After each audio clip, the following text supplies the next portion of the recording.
पनाकाबा का गिलाफ चेंज किया जा रहा है। पनाकाबा का गिलाफ साल में एक बार चेंज किया जाता है।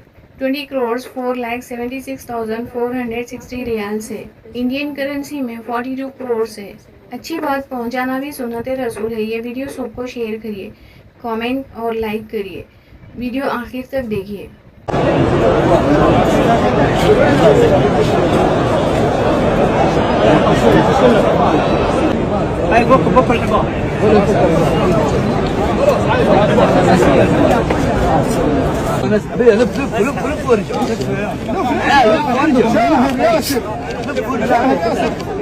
عاصم ابقى انا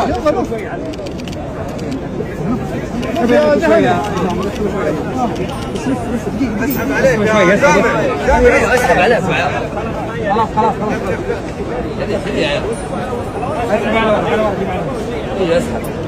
خلاص يلف